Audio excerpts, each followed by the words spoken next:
저에게 주신 말씀은 창세기 1장 1절 말씀입니다. 우리 한 목소리로 함께 읽겠습니다. 시작. 태초에 하나님이 천지를 창조하시니라. 우리 한 번 더 읽어보실까요? 시작. 태초에 하나님이 천지를 창조하시니라. 아멘. 오늘 우리에게 주시는 하나님의 말씀입니다. 사람이 세상을 살아가는 데 있어서 가장 중요한 게 있다면 무엇일까요? 지금 딱 떠오르는 거 있으시죠? 아마 돈일 거예요. 돈, 그죠?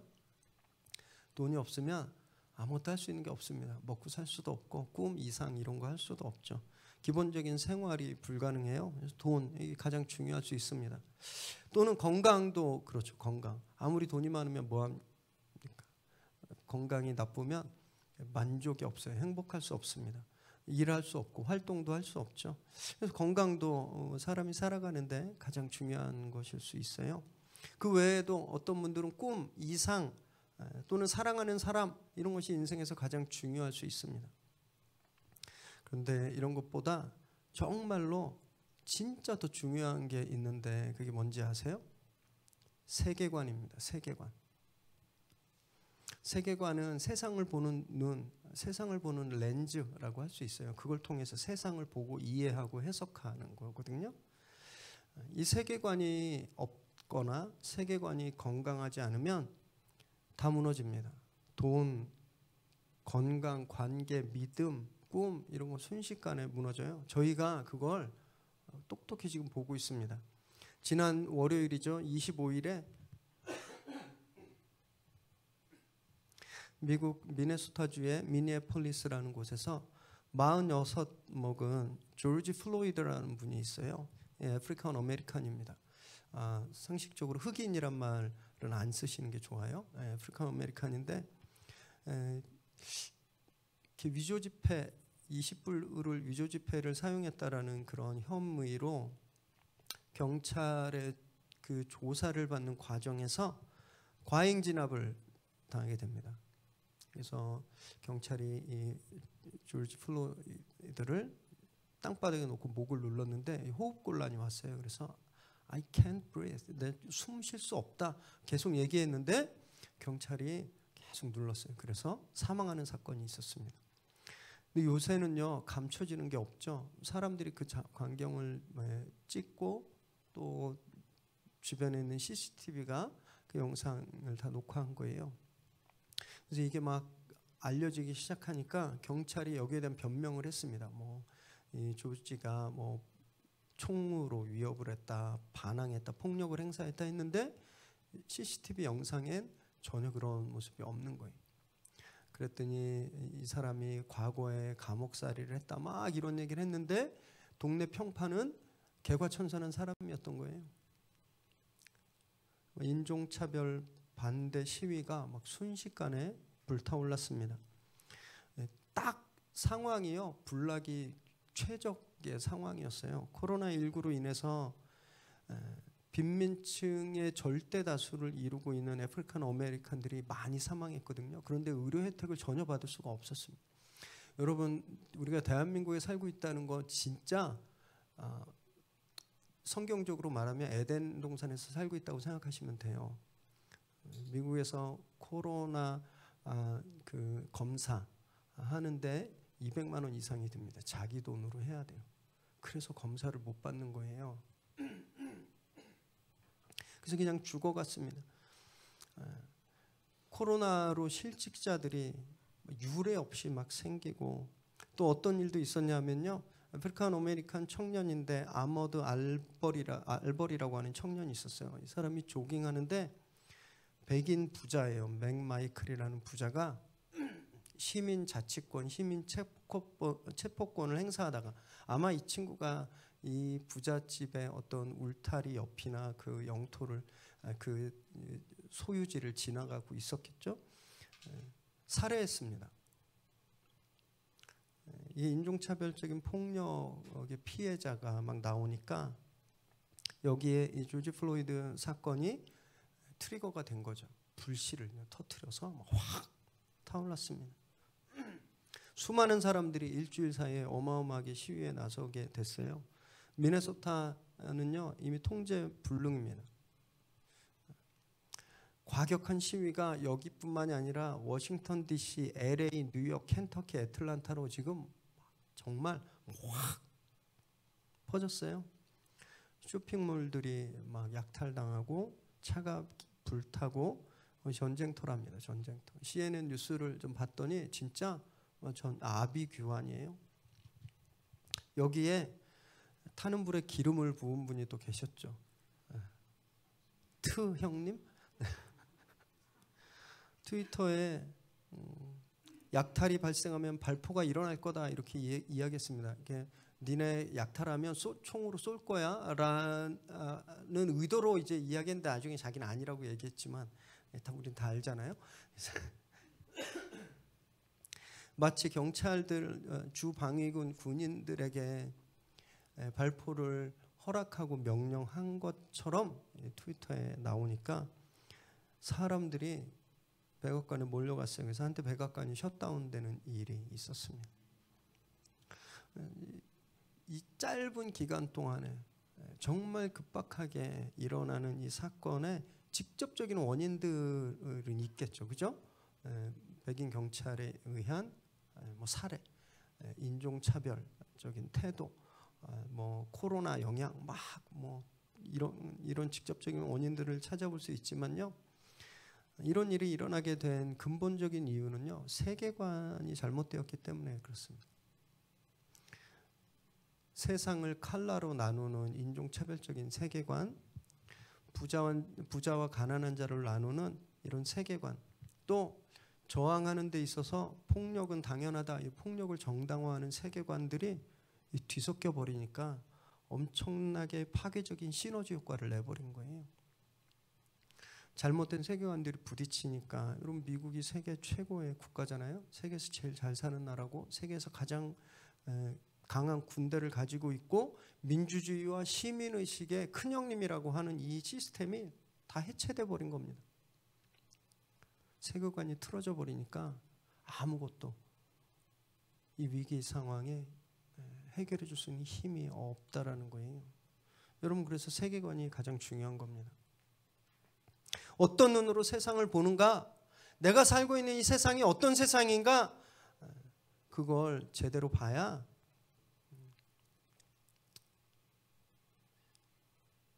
살아갈 수 있는 거예요. 저희가 지난주까지 묵상한 창세기 시즌 1이 그런 세계관에 대한 이야기였습니다. 세계는 어디서 시작했는가? 세상은 어떤 곳인가? 이 세계를 움직이는 원리는 무엇이고, 사람은 도대체 어떤 존재인가? 이런 질문에 대한, 이 세계에 대한 질문, 이 질문에 대한 답을 창세기 시즌 1에서 주었어요. 여러분, 그것은요, 하나님이 주인이시다라는 겁니다. 하나님이 주인이시다. 그래서 창세기의 맨 처음이 이렇게 시작되는 겁니다. 이게 오늘 본문인데 우리 한 번 더 읽어보실까요? 시작. 태초에 하나님이 천지를 창조하시니라. 이 세상을 만드신 분이 하나님이시다 라고 선언하고 있는 겁니다. 이것이 성경이 우리에게 말씀하고 있는 세계관이에요. 우리는 이 렌즈로 세계를 봐야 된다라는 거예요.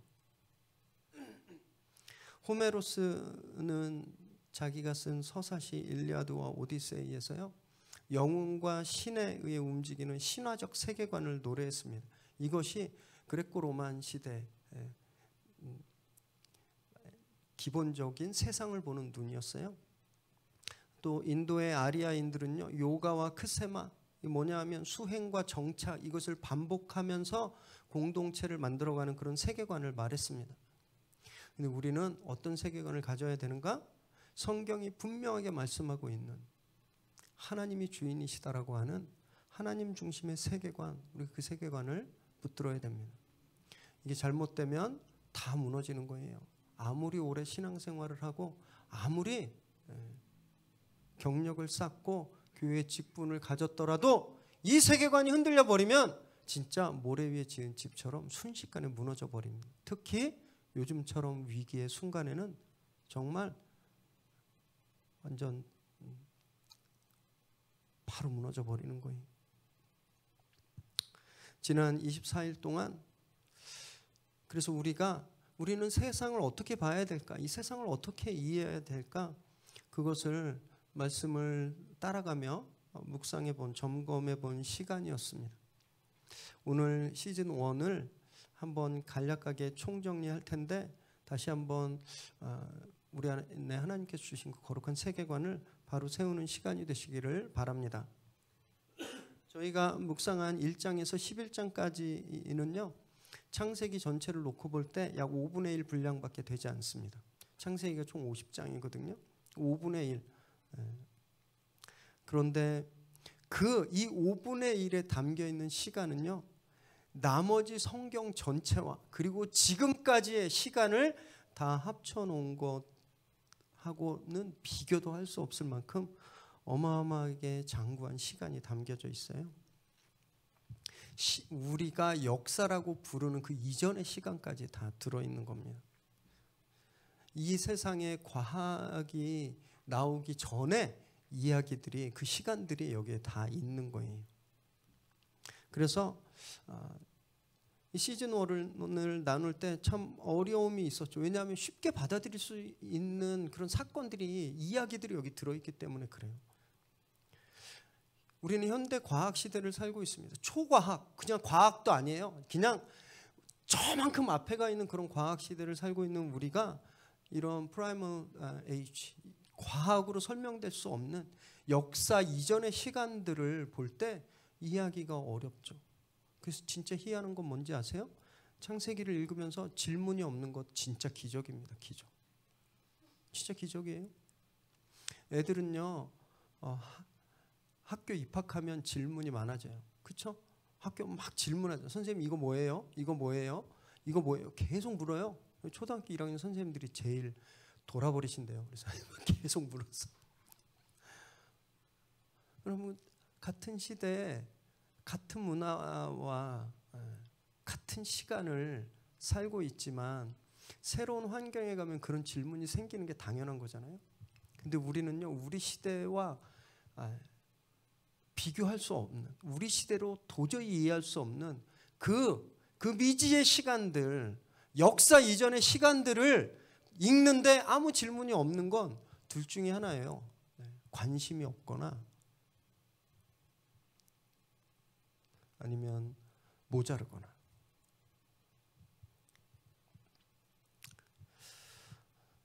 그래서 질문하셔야 되는 겁니다. 질문하셔야 돼요. 왜 이런 이야기가 여기에 있는지, 이 이야기가 우리한테 무엇을 말하고 있는지 질문해야 돼요. 그러지 않고 우리가 지금 당연하게 여기고 있는 과학이라는 툴로 이 이야기들을 보면요. 결론이 딱 둘 중에 하나만 납니다. 몰상식해지거나 아니면 성경을 버릴 수밖에 없는 거예요. 예를 들어서 1장에 보면 창조의 순서들이 쭉 나오잖아요. 거기 보면 지구가 태양보다 먼저 만들어졌어요. 그리고 대기권, 우리가 아는 대기권, 그 바깥에 물이 완전 빽빽하게 둘러싸고 있었습니다. 이걸 과학적인 팩트다라고 해버리면 어떻게 될까요? 지구가 평평하다고 말하는 아직도 그런 분들이 계시거든요. 진짜 자기들끼리 그런 SNS도 하고 막 실험도 막 해요. 막 실험. 그런 몰상식한 사람들과 똑같은 수준에 놓이게 되는 거예요. 반대로 지금 우리의 과학으로 보니까 다 틀렸거든요. 그러니까 성경은 가짜다라고 해버리면 어떻게 될까요? 그 속에 들어있는 귀중한 진리들을 다 놓쳐버리게 되는 겁니다. 그래서 우린요, 신앙과 지성이 충돌하는 본문을 과학적인 툴로 풀면 안 되는 거예요. 아까 말씀드렸던 질문으로 풀어야 됩니다. 이 문장들이, 이 본문들이 고백의 나레이티브다라고 인정하시고 보셔야 돼요. 성경 기자와 독자들이 왜 이렇게 고백했을까? 이 고백 뒷단에 있는 나레이티브들은 어떤 것일까? 이런 질문을 끊임없이 하면서 묵상해야 됩니다. 그래야 좌로나 우로나 치우치지 않는 거예요.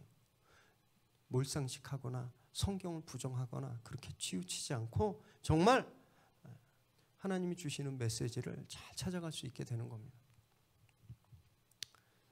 교회가 믿는 성경 무오설, 성경에 오류가 없다라는 믿음인데요.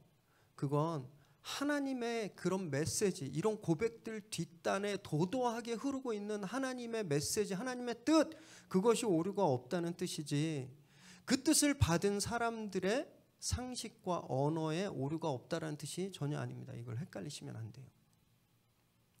그래서 기독교의 아주 극히 일부분이 믿고 있는 축자 영감선, 그게 뭐냐 하면 쓰여진 그대로 다 팩트다라고 믿는 건데, 근데 이 정말 슬프게도 기독교의 정말 0.3%도 안 되는 그런 작은 분파가 믿고 있는 그것, 근데 그 0.3%가 대한민국의 90%라는 거예요. 대한민국 교인들은. 이게 너무너무 아쉽습니다. 너무 안타깝고.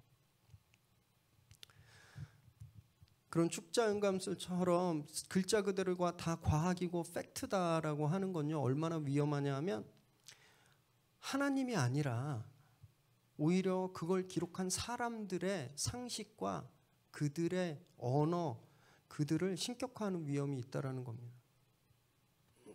우리는 하나님을 믿는 거지 고대 과학적 상식이 전무했던 그 저자들의 그런 상식을 믿는 게 아니거든요. 이걸 분명히 잘 구분하셔야 됩니다. 구분하셔야. 그래서 다시 한번 말씀드리지만 이분들은 왜 이렇게 고백했는가 질문하셔야 돼요. 이 질문을 끊임없이 하면서 성경을 보아야 그 속에 들어있는 하나님의 뜻을 온전히 발견할 수 있게 되는 겁니다. 오늘 그 질문을 좀 들고서 먼저 천지창조 이야기부터 좀 다시 돌아보길 원합니다. 1장 1절에서 2장 25절까지 두 편의 창조 이야기가 기록되어 있어요. 어떤 분들은 아주 일부분, 그러나 한국에서 대부분을 차지하고 있는 아주 일부분은 이게 같은 스토리라고 얘기하는데 이 둘은 같은 스토리 아닙니다. 전혀 다른 이야기들이에요. 다른 창조 이야기예요. 그런데 이 두 편의 창조 이야기는요, 동일한 이야기를 하고 있습니다. 이 세상의 기원은 하나님께로부터다라는 거예요. 하나님께서 말씀으로 혼돈에서 질서를 만들어내셨죠. 하나님의 말씀이 임하시자 혼돈, 케이아스가 질서, 코스모스로 바뀐 거예요. 무질서가 질서로 바뀌고 비어있는 곳 채워지게 된 거죠. 그렇게 하나님께서 창조하신 세상은요, 너무너무 아름다웠습니다. 정말 아름다웠어요. 여러분, 이럴 때 있어요. 이렇게 저는 미적 감각이 별로 없어서 조금만 이뻐도 와 이쁘다 이러는데, 이렇게 저희 둘째 같은 애는요 미적 감각이 되게 뛰어나거든요. 그래서 웬만큼 이쁜 걸 봐도 별로 이쁘다는 말을 안 해요. 여러분, 하나님은 어떠시겠습니까? 하나님, 우리와 차원이 다른 미적 감각을, 완전한 미적 감각을 가지신 분이 야 진짜 좋다, 진짜 아름답다라고 7번이나 말씀하셨어요. 세상은 그렇게 아름다웠습니다. 기뻐하셨어요. 이 1장 31절을 우리가 함께 읽을까요? 시작. 하나님이 지으신 그 모든 것을 보시니 보시기에 심히 좋았더라. 저녁이 되고 아침이 되니 이는 6째 날이니라.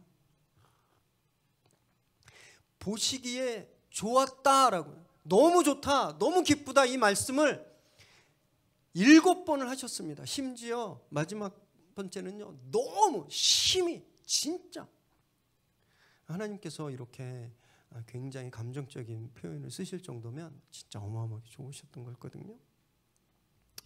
7은 완전수라고 말씀드렸잖아요. 하나님이 7번이나 이렇게 좋았다고 말씀하신 건 하나님의 기쁨이 이제 완전해진 거예요. 완성된 거예요. 세상을 다 창조해놓고 보니까 하나님의 기쁨이 이제 풀로 가득 찬 겁니다. 이렇게 세상을 아름답게 창조하신 말씀이 나중에 육신을 입고 이 땅에 오시게 되죠. 태초에 혼돈과 슬픔과 어둠을 질서와 조화와 기쁨으로 만드셨던 그 말씀이요, 나중에 육신을 입고 오셔서 죄와 죽음, 사망에서 생명을 내셨어요. 그리고 영원한 기쁨을 완성하시죠. 그래서 천지창조 이야기는요, 예수님에 관한 이야기입니다. 창조 이야기에서 또 중요한 포인트가 하나 있는데 사람에 대한 창조입니다. 2장 7절 읽으실까요? 시작. 여호와 하나님이 땅의 흙으로 사람을 지으시고 생기를 그 코에 불어넣으시니 사람이 생명이 되니라. 하나님은 1장에서 당신의 형상을 따라 사람을 만드셨어요. 그리고 2장 창조에서는요, 흙으로 지으시고 그 코에 생기를 불어넣으셨다라고 했습니다. 이거 무엇을 말하냐면 기본적으로 사람은요, 하나님과 연결되어 있다라는 거예요. 하나님의 생기를 쉐어하는 거예요. 그럴 때 산다라는 겁니다. 그럴 때. 이게 끊어지면 어떻게 돼요? 죽는 거예요. 하나님을 떠나서는 호흡할 수 없는 존재다라는 것을 보여줍니다. 이것이 인간이다라는 거예요. 정말 하나님을 떠나자 죽게 되었죠. 그죠? 3장 6절 7절 읽습니다. 시작. 여자가 그 나무를 본즉 먹음직도 하고 보암직도 하고 지혜롭게 할 만큼 탐스럽게도 한 나무인지라. 여자가 그 열매를 따먹고 자기와 함께 있는 남편에게도 주매 그도 먹은지라. 이에 그들의 눈이 밝아져 자기들이 벗은 줄을 알고 무화과 나무 잎을 엮어 치마로 삼았더라. 하나님이 그렇게 완벽하고 아름다운 세계를 사람에게 주셨어요. 다 주셨습니다. 모든 걸 다 허락하셨어요. 단 하나만 빼고. 그게 뭐였죠? 선과 악을 알게 하는 나무는 먹지 마라. 하나님 다 주셨지만 그거 하나만 금지하셨어요. 그런데 사람은요, 그 하나까지도 취하려고 했습니다. 그래서 금단의 열매를 먹었죠. 그러자 완전히 바뀐 거예요. 자기들이 벗은 것을 알았습니다. 이건 무엇을 보여주고 있냐면 죄가 그들의 존엄성, 하나님의 형상을 가지고 하나님과 호흡을 나누어 가진 소중한 인간으로서의 존엄성을 파괴해버렸다라는 거예요. 지금까지는 하나님의 최고의 걸작으로 떳떳했고 자랑스러웠습니다. 그런데 이젠 자기 스스로 수치와 부끄러움이 돼버린 거예요. 자기가 파괴된 거죠. 죄는 이렇게 우리를 망가뜨려요. 나만 망가뜨리는 것이 아니라 점점 퍼지고 확대돼서 관계와 질서를 무너뜨립니다. 아담과 하와 사이가 깨졌죠. 뱀과 인간, 자연과 인간이 깨지고 이제 더 이상 조화로울 수 없는 관계가 돼버렸어요. 아담은 하와에게 그 잘못을 돌리고 또 하와는 뱀 탓을 했어요. 이제 그 아름다운 세계가 죄 때문에 깨져버린 겁니다. 하나님은 이런 일을 직접적으로 일으킨 뱀을 저주하시게 되죠. 3장 15절 읽습니다. 시작. 내가 너로 여자와 원수가 되게 하고 내 후손도 여자의 후손과 원수가 되게 하리니 여자의 후손은 내 머리를 상하게 할 것이요 너는 그의 발꿈치를 상하게 할 것이니라 하시고, 여자의 후손이 뱀의 머리를 짓밟아 버리게 만드시겠다라고 말씀하십니다. 그리고 너는 뱀은 그의 발꿈치만을 상하게 할 거다 이렇게 말씀하세요. 그런데 이 말씀은요, 뱀을 향한 단순한 저주의 말씀만은 아니었습니다. 여자의 후손에 대한 예언이었어요. 즉 메시아를 통해 죄의 문제를 완전히 해결하시겠다라고 하는 하나님의 선언적인 약속이었습니다. 그래서 이 구절을 원시복음이라 그래요. 프로토 에반겔리움이라고 합니다. 성경에 처음 나타난 복음이다 이런 뜻이에요. 이건 아담과 하와가 에덴에서 추방될 때도 나타났습니다. 3장 21절 읽습니다. 시작. 여호와 하나님이 아담과 그의 아내를 위하여 가죽옷을 지어 입히시니라. 가죽옷을 입히시려고 짐승을 죽이셨어요. 짐승의 피가 흘렀죠. 여기서 그 여자의 후손이 당할 일을 알게 되는 겁니다. 장차 우리에게 의의 옷을 주시려고 죽임당하시는 예수님의 모습이 여기에 드러나는 거예요. 그래서 창세기 정말 이 처음부터 하나님이 우리에게 구원의 약속을 계속 주고 계신 거라는 겁니다. 이것은 또 성경 전체를 관통하고 있는 피와 생명의 등가 교환 법칙, 피와 생명이 똑같다라고 하는 그것이 바로 여기서 시작하고 있는 겁니다. 죄가 이렇게 시작됐는데 급기야 형제를 죽이는 친족 살인으로까지 발전하게 되죠. 4장 8절입니다. 읽습니다. 시작. 가인이 그의 아우 아벨에게 말하고 그들이 들에 있을 때에 가인이 그의 아우 아벨을 쳐 죽이니라. 끔찍한 일이 일어난 거예요. 처음에 이 정도까지는 아니었습니다. 그냥 먹고 싶었어요. 보니까 맛있게 생겼는걸. 더 욕심났어요. 이거 먹으면 하나님과 같은 지혜를 가질 수 있겠구나. 그래서 먹었습니다. 별일 아닐 수 있잖아요. 단순 호기심 정도로 보였어요. 그렇게 작아 보였던 죄가 요즘 코로나 바이러스가 감염되는 것보다 훨씬 강력하고 빠르게 확대되어 버렸습니다. 그래서 자기 형제를 죽이게까지 만든 거예요. 여러분, 이것이 죄의 무서운 점입니다. 죄는요, 그 자리에 그대로 그 크기로 머물러 있는 것이 절대 아니에요. 죄는 항상 커지고 빠르게 확대됩니다. 그래서 정말 작은 거라도 가지고 계시면 안 돼요. 요즘 방역 당국이 그 역학조사관들이 하는 거 보면 와, 진짜 믿음 생활이랑 똑같다. 그냥 만나서 밥 먹었을 뿐인데 막 끝까지 추적하잖아요. 나 증상 없는데 끝까지 검사하고 추적하죠. 인천의 그 학원 강사 그 한 명 때문에 몇 명 조사했는지 아세요? 7만 명 조사했어요. 그렇게 했는데도 6차 감염까지 나오고 그 여파로 부천의 쿠팡 물류센터에 저 난리가 난 겁니다. 너무너무 무섭죠? 여러분, 죄가 이거보다 더 무섭다라는 거예요. 그래서 우리는요, 최소한 대한민국 방역본부의 그 검사관들이 코로나 바이러스를 잡으려고 하는 노력보다 몇 배 노력을 우리 안에 있는 죄와 싸우는 데 써야 한다라는 겁니다. 그러지 않으면 순식간에 우린 죄에 잡아먹히게 된다라는 거예요. 4장 후반부에 가인의 족보가 나와 있는데요, 그걸 그대로 보여주고 있습니다. 그들은 폭력적이었고 파괴적이었고 더러운 문명을 일으켰어요. 이들의 이 가인의 계보는요, 그냥 죄의 확대 재생산 그 이상도 이하도 아니었습니다.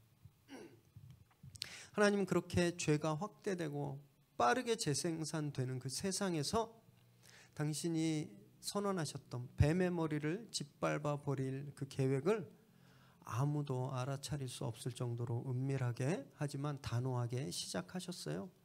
그것이 4장 25절에서 5장 31절까지 나오는 별로 특별하지 않은 그냥 보통 사람들인 것 같은 아담의 후손들이었습니다. 이 아담의 계보, 아담의 톨레도트에는요, 가인의 후손들과는 달리 아무런 업적이나 성과나 뭐 없어요. 그런 게 무슨 성을 세웠다, 무슨 나라를 만들었다, 뭘 했다, 이런 거 하나도 없습니다. 아무것도 아닌 사람들 같아요. 그런데요, 이 계보는 땅 속을 흐르는 지하수 같은 거예요. 역사에 드러나지도 않고 보이지 않지만 그러나 정말 이 땅을 속을 묵묵히 흘러가는 그 물줄기처럼 하나님께서 뱀의 머리를 밟아버리겠다고 약속하셨던 그 약속을 이루어가는 보이지 않는 물줄기였던 거죠. 악인들이 세상을 지배하고 악인들이 세상의 주인인 것 같은 그런 상황이었지만요, 하나님은 절대 조급해하지 않으셨습니다. 셋으로부터 시작된 계보가 에녹을 거쳐서 노아에게까지 하나님은 쭉 이어지게 하셨어요. 이들은 절대 역사의 주인공처럼 안 보였습니다. 그냥 숨만 쉬고 살았구나 이렇게까지도 보여줄 수 있어요. 그런데요, 조용하다고 무력한 게 아닙니다. 드러나지 않는다고 힘이 없는 게 아니라는 거예요. 여러분, 지구가 자전하는 소리 들으실 수 있는 분 계세요?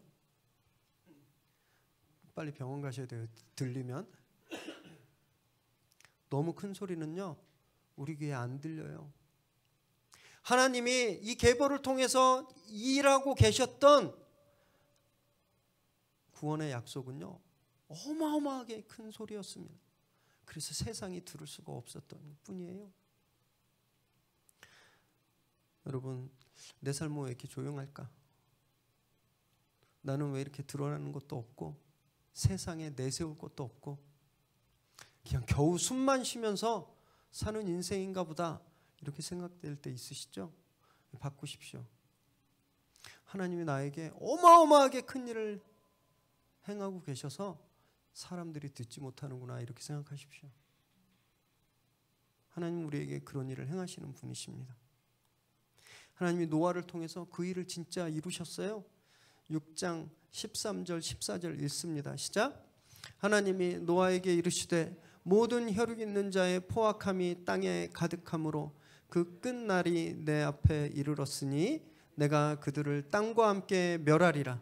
너는 고페루 나무로 너를 위하여 방주를 만들되 그 안에 칸들을 막고 역청을 그 안팎에 칠하라. 이제 더 이상 죄를 참으실 수가 없었어요. 그래서 하나님께서 세상을 멸하시기로 마음먹으셨습니다. 노아를 부르셔서 그 계획을 말씀하셨어요. 그리고 방주를 지으라고 명령하셨습니다. 그렇게 세상을 멸해야 되겠다라고 마음 먹으셨을 때부터 또 방주를 완성했을 때까지 총 120년의 시간이었습니다. 노아가 120년 동안 배 만든 거 아니라고 제가 이 본문 설교할 때 말씀드렸죠. 최대한 80년을 넘지 않습니다. 하나님은 어쨌든 총 120년의 그레이스 피리어드, 은혜의 시간을 주셨어요. 그런데 그 긴 시간 동안 세상은요, 하나님께서 무슨 일을 하는지 관심이 없었습니다. 알아차릴 수도 없었어요. 그냥 오직 노아와 그 가족만이 묵묵히 그 일을 감당했을 뿐이었어요. 마침내 그 기간이 끝나고 비가 쏟아져 내려왔죠. 40일 밤낮 하늘에서 물이 쏟아져 들어오고 땅과 바다에서 물이 터져서 솟구쳐 올랐습니다. 오직 이때 하나님께서 친히 이끌어 오셔서 배에 태운 동물들과 노아의 가족들, 이 생명들 외엔 단 하나의 생명도 살아남지 못했어요. 방주만 유일한 피난처였고 구원의 장소였습니다. 우리는 여기서 또 예수님을 발견하게 돼요. 예수 안에 있으면 사는 겁니다. 하나님 그것을 말씀하고 계시는 거예요. 이 방주가 어느 산에 묻혔는지, 여기에 몇 평방 제곱미터의 동물이 몇 개가 들어가는지 하나님 이런 거 따지라고 이 스토리를 여기에 두신 것이 아니라 방주 안에 있으면 산다, 그 말씀 하시려고 이걸 주신 거예요.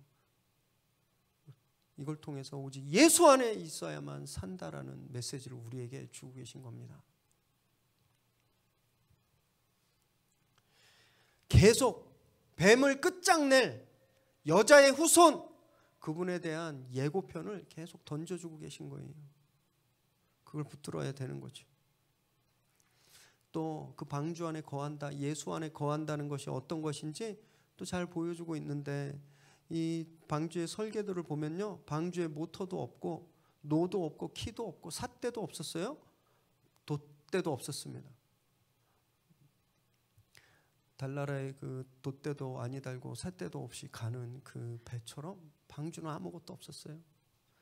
그냥 물에 떠 있기만 하면 되는 용도로 제작됐습니다. 조향장치가 하나도 방향타도 없이 움직일 동력조차 없이 그냥 하나님이 밀면 미는 대로, 당기면 당기는 대로 그냥 맡겨야 되는 거예요. 여러분, 이것이 예수 안에 거하는 삶이어야 된다라고 우리에게 말씀하고 있는 겁니다. 우리 삶이 그래야 된다라는 거예요. 내 의지가 아예 없어지는 겁니다. 어디로 가고 싶은 그것이 아예 없어지는 거예요. 결정권과 목표를 그냥 주님께 드리는 겁니다. 그래서 주님이 당기면 당기시는 대로, 주님이 끄시면 끄시는 대로 그냥 몸을 맡기는 것, 여러분, 이것이 예수 안에 있는 삶, 이것이 방주가 지금 우리에게 보여주고 있는 거라는 거예요. 그리고 이것이 바로 신앙생활이라는 겁니다. 우리 마음대로 하려고 했던 거 너무너무 많죠. 나만 그런 게 아니라 남들도 내 마음대로 하려고 그러잖아요. 교회 올 땐 이렇게 하고 와야 돼. 신앙생활은 이렇게 하는 거야. 그렇죠? 나뿐만이 아니라 남도 내 마음대로, 내 뜻대로 움직이게 하려는 그런 모습들이 우리 안에 얼마나 있는지 모릅니다. 얼마나 많은지.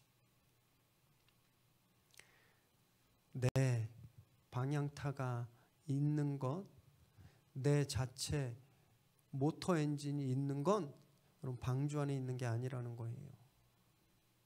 그래서 계속 나를 포기해야 되는 겁니다. 그래야만 살 수 있는 거예요. 오늘 다시 한번 우리의 모든 결정권을 주님께 맡기시게 되기를 바랍니다. 그러면 우리 힘으로 절대 할 수 없는 일들을 우리가 보게 되는 거예요. 그런 일을 눈앞에서 보게 되시기를 주님의 이름으로 축원합니다. 8장 1절 읽습니다. 시작. 하나님이 노아와 그와 함께 방주에 있는 모든 들짐승과 가축을 기억하사 하나님이 바람을 땅 위에 불게 하심에 물이 줄어들었고, 홍수가 시작된 지 150일 후에 하나님께서 여기 분명히 노아와 그와 함께 방주에 있는 모든 들짐승과 가축들을 기억하사 그 생명들을 위해서 바람을 일으키셨어요. 그래서 물이 줄어들게 하셨습니다. 여기서 바람이란 단어 굉장히 중요한데 루아흐입니다. 루아흐.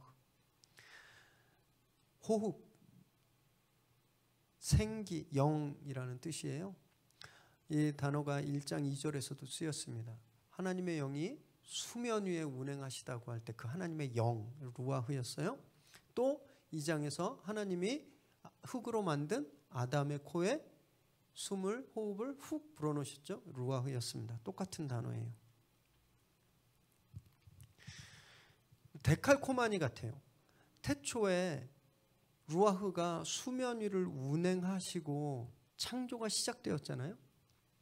지금도 하나님의 루아흐가 수면 위를 운행하시면서 질서를 다시, 물을 말리면서 다시 세상을 만들어가고 계시는 겁니다.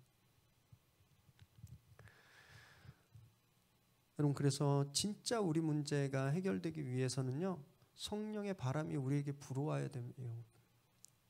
노아가 노력한다고 그 물을 다 퍼낼 수 있었을까요? 그 땅에 세상 가득한 물을 노아가 어떻게 퍼냈겠습니까? 오직 하나님의 영만 하실 수 있는 거였어요. 여러분, 우리도 내가 어떻게 할 수 없는 물만 가득한 그런 시간들을 지날 때가 있죠. 요즘 같은 때입니다. 너무 어떻게 할 수 있는 게 없어요. 그죠?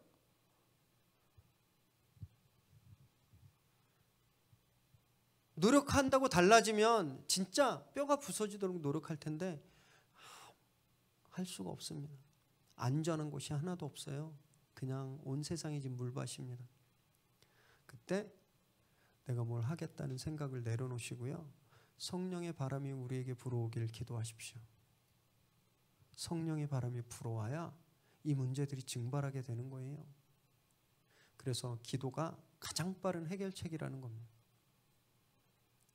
뭘 하기 전에 기도하시기 바래요. 요즘 그런 분은 안 계시겠지만 10시 워룸 기도 안 하시는 분 안 계시죠? 그렇게 열심히 기도하셔야 되는 겁니다. 성령의 바람이 우리에게 불어오실 줄 믿고 기도하시기 바래요. 그래서 이 답답한 문제들이 다 증발해 버리길 주님의 이름으로 축원합니다. 8장 16절 17절 읽습니다. 시작. 너는 내 아내와 내 아들들과 내 며느리들과 함께 방주에서 나오고 너와 함께한 모든 혈육 있는 생물 곧 새와 가축과 땅에 기는 모든 것을 다 이끌어내라. 이것들이 땅에서 생육하고 땅에서 번성하리라 하시매 그렇게 물이 다 마르자 하나님이 이제 방주에 있는 생명들을 나오게 하셨습니다. 그리고 생육하고 번성하라고 축복하셨어요.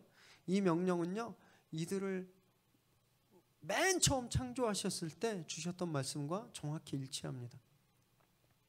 하나님께서 어떤 말씀을 주시는 거냐면 이제 너희들을 통해서 인류 시즌2를 시작하겠다 이렇게 말씀하시는 거예요. 시즌1의 주인공들만 바뀌었지 하나님의 뜻은 여전히 동일하신 겁니다. 온 땅을 가득 채우는 것이었어요. 그런데 온 땅을 가득 채우는 건요, 내 마음대로 거친 방법으로, 폭력적인 방법으로 채우는 것이 아니었습니다. 육식을 허락하셨잖아요. 이때 고기 먹는 거 너무 감사하시죠? 육식을 허락하셨어요. 그러면서 피는 먹지 말라고 금지하셨습니다. 아까도 보았지만 피는 생명과 같은 가치가 있기 때문에 하나님이 금지하셨어요. 그리고 생명이 소중하기 때문에 피를 먹지 말라고 하신 거예요. 그러니까 이걸 종합하면요, 우리 인간은요, 모든 생명을 존중하면서 그들을 존경하면서 세상에 가득 차야 된다라는 겁니다. 내가 힘이 세고 제가 약하기 때문에 점령하고 복종시키고 빼앗으면서 내 영역이 넓어지는 것이 아니라 존경하고 존중하고 조화를 이루면서 함께 세상을 채워나가야 된다라는 거예요. 그런데 또 죄가 이것을 방해했죠. 9장 22절 23절 읽습니다. 시작. 가나안의 아버지 함이 그의 아버지의 하체를 보고 밖으로 나가서 그의 두 형제에게 알림해 셈과 야벳이 옷을 가져다가 자기들의 어깨에 메고 두 걸음질쳐 들어가서 그들의 아버지의 하체를 덮었으며 그들이 얼굴을 돌이키고 그들의 아버지의 하체를 보지 아니하였더라. 노아가 글쎄 포도농사를 짓고 포도주를 마시고 알몸으로 그냥 잠들어 버린 거예요. 그런데 둘째 아들인 함이 그것을 보고 형제들에게 막 흉보면서 알렸습니다. 이 작은 사건으로 인해서 이들의 운명이 완전히 달라지게 되죠. 아버지의 수치를 감추어 준 셈과 야벳은 축복을 받았거든요. 그런데 함은 저주를 받게 되었어요. 원인 제공자는 노아였죠. 홍수라는 큰 물에서는 승리했는데 승리를 지나니까 나태해져 버린 겁니다. 포도주라는 작은 물에서 실패해 버렸어요. 아들 된 자로서 아비의 수치를 마땅히 감싸 안고 덮었어야 되는데 함이 그것을 유용거리로 삼고 놀렸습니다. 이것이 죄였어요. 여러분, 여기서 알 수 있는 건요, 코로나 바이러스가 부자, 가난한 사람, 미국 사람, 한국 사람 안 가리죠, 그죠? 죄가 그렇다라는 겁니다. 죄는요, 아무도 가리지 않아요. 하나님의 큰 은혜를 경험했다고 해서 하나님의 도우심으로 큰 승리를 이루고 큰 업적을 이뤘다고 해서 죄가 가만히 있는 게 아니라는 거예요. 죄 앞엔 장사가 없습니다. 죄는 사람을 가리지 않아요. 결국 함의 후손은요, 대대로 형제들의 종들의 종이 되는 형벌을 감당하게 되었습니다. 10장 전체가 그런 노아의 아들들의 계보가 기록되어 있어요. 여기선 세상의 기원, 세계 여러 나라들의 기원, 도시의 기원, 민족들의 기원을 기록하고 있습니다. 이 족보가 보여주는 건 인류는 하나다라는 거예요. 한 뿌리에서 나왔다. 그리고 하나님께서 말씀하신 생육하고 번성하라는 그 말씀이 이제 이루어져 가고 있다라는 것을 보여줍니다. 여기서 특이한 건 함의 아들 가나안이 굉장히 강조되고 있는데 이건 당시 현장의 어떤 상황 때문이라고 말씀드렸죠. 지금 이스라엘 백성들이 가나안을 앞두고 광야에서 말씀을 받는 거잖아요. 그래서 왜 가나안을 정복해야 되는지, 그에 대한 당위성, 그리고 이것은 하나님이 아주 오래전부터 계획해 놓으신 거다, 그 하나님의 말씀을 이루는 거다라는 것을 보여주고 있는 겁니다. 하나님 말씀하신 것처럼 그냥 서로 좀 다 조화를 이루면서 번성하면 참 좋았을 텐데 죄가 또 그렇게 되게 그냥 놔두지 않았죠. 11장 2절에서 4절까지 읽습니다. 시작. 이에 그들이 동방으로 옮기다가 신할 평지를 만나 거기 거류하며 서로 말하되 자 벽돌을 만들어 견고히 굽자 하고 이에 벽돌로 돌을 대신하며 역청으로 진흙을 대신하고 또 말하되 자 성읍과 탑을 건설하여 그 탑 꼭대기를 하늘에 닿게 하여 우리 이름을 내고 온 지면에 흩어짐을 면하자. 하나님은 세상 구석구석 흩어져서 조화를 이루고 잘 살아라고 했는데 이 사람들이 좋은 땅을 보니까 그 말씀에 정면으로 거부하고 있는 겁니다. 그 신할 평지에서 흩어지지 말고 여기서 우리 다 살자. 흩어지라고 명령하신 하나님께 도전하고 있어요. 성과 탑을 쌓았죠. 성경에서 오직 하나님만 이름이 없으세요. 그리고 오직 하나님만 당신 이름을 스스로 말씀하실 수 있는 분입니다. 왜냐하면 이름은 소유와 지배권을 말한다고 말씀드렸잖아요. 이 사람들이 자기 이름을 스스로 내려고 했던 건 자기 이름의 주인이 되고자 했던 겁니다. 이건 다른 말로 하나님이 되고 싶었던 거예요. 하나님은 이미 이제 인간이 죄를 져도 물로는 다시는 심판하지 않겠다고 약속하셨죠. 그런데 이 죄 짓는 인간들을 보니까 이러다가 서로 자멸하고 다 망할 것 같으셨던 거예요. 그래서 이 상황을 멈추시고자 하늘에서 내려오셨죠. 그래서 사람들의 언어를 다 섞어버리셨습니다. 대화가 되지 않으니까, 단절되니까 탑이 완공되지 못한 거예요. 사람들은 흩어져 버렸습니다. 이건 죄에 대한 명백한 징계를 보여주고 있어요. 진짜 속내는요, 하나님의 은혜였습니다.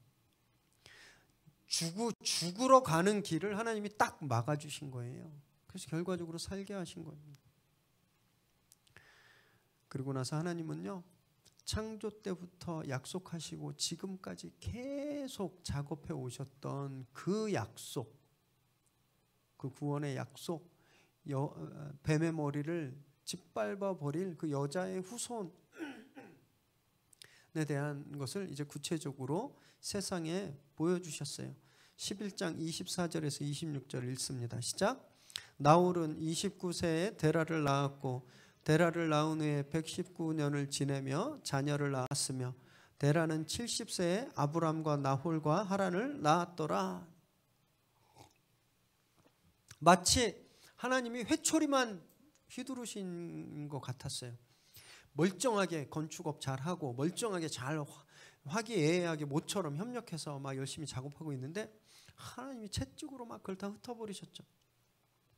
그렇게 하나님의 징계로만 보였는데요, 놀랍게도 하나님은 셈의 족보를 통해서 나중에 열방의 아비가 될 아브라함까지 계속 이어지게 하신 겁니다.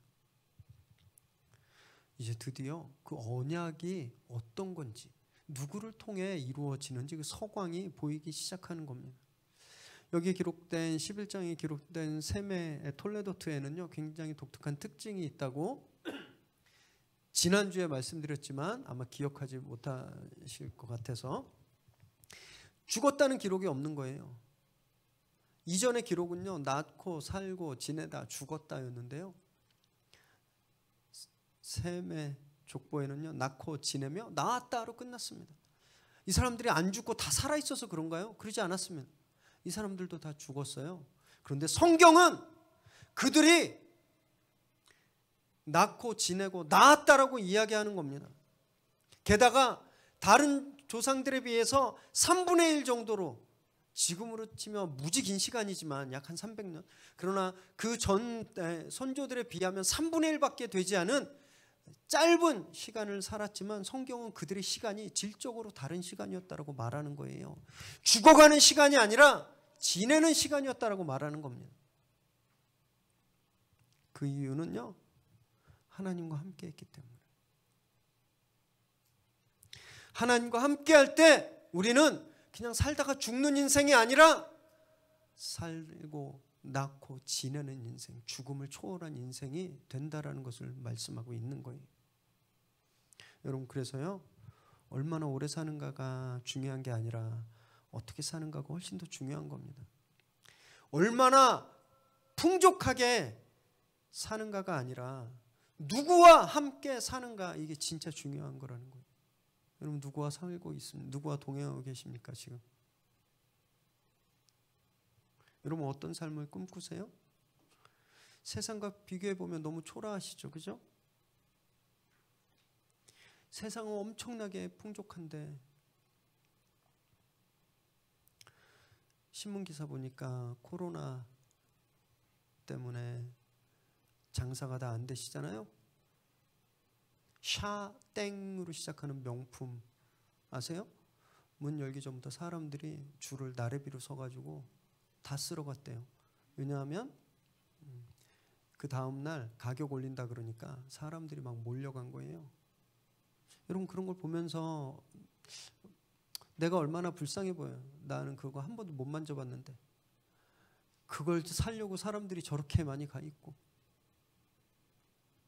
나는 그냥 광장시장에서 바지 사 입는데 저 사람들은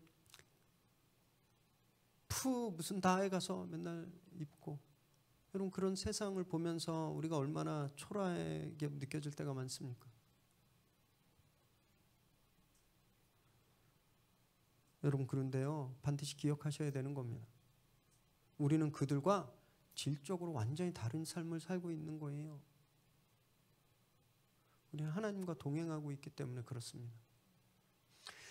그들은 아무리 화려해 보이고 아무리 풍족해 보이고 편안해 보이고 행복해 보이지만 그들은 결국 죽어가는 삶을 살고 있지만 우리는요, 살아가는 삶을 살고 있다는 거예요. 이걸 잊으시면 절대 안 되는 겁니다.